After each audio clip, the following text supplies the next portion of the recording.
I played a horrible racist bigot, and I had to say and do just vicious things to Sidney. Richard Widmark was never just another face from classic Hollywood. He was one of the sharpest forces of the Golden Age, an actor whose performances carried fear, tension, and raw truth. But behind the calm precision he showed on screen was a man quietly keeping score.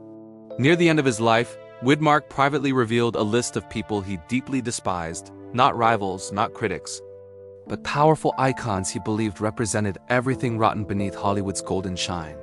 These were not small names. They were legends. And Widmark did not expose them out of bitterness. He did it as a warning. The first name on that list was John Wayne. Widmark never forgot the humiliation. During preparations for the Alamo in 1960, Wayne held absolute power. He wasn't just the star, he was the producer, the final authority. When Widmark's name came up for the role of Jim Bowie, Wayne shut it down publicly, dismissing him in front of the crew with a single cutting remark, telling him he wasn't big enough for the part. To Widmark, it wasn't about casting. It was about dominance. He didn't argue. He simply replied, "I will be." When the film was released, critics stunned Hollywood by praising Widmark's performance as more human and compelling than Wayne's.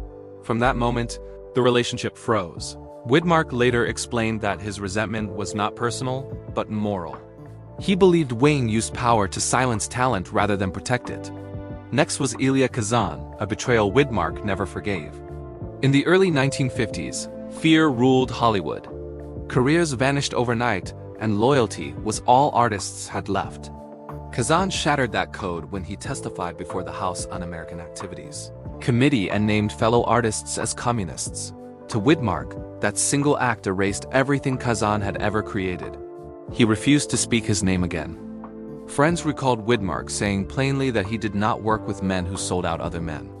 When Kazan later defended his actions, Widmark saw it as confirmation that fear had been turned into an excuse for destruction.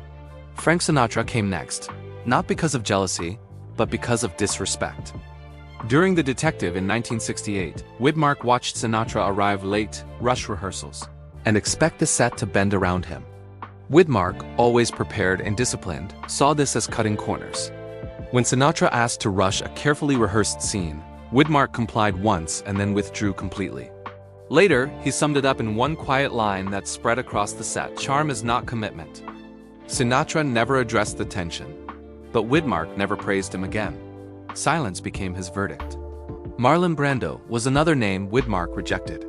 While Hollywood called Brando's chaos genius, Widmark called it selfishness.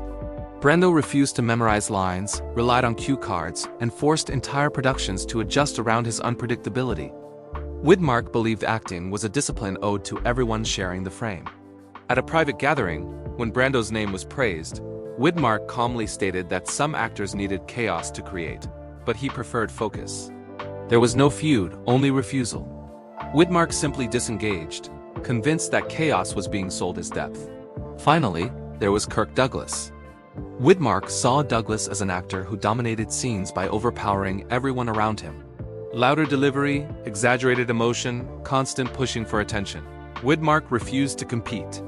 Instead, he stayed controlled, letting Douglas's intensity expose itself. Afterward, Widmark quietly declined projects involving Douglas, removing himself entirely.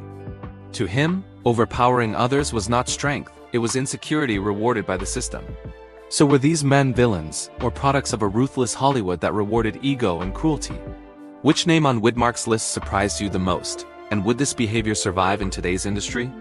Share your thoughts in the comments, and if you want more untold stories from Hollywood's darkest corners, like the video, subscribe, and turn on notifications for Hollywood Bulletin, because there are many more secrets still waiting to be uncovered.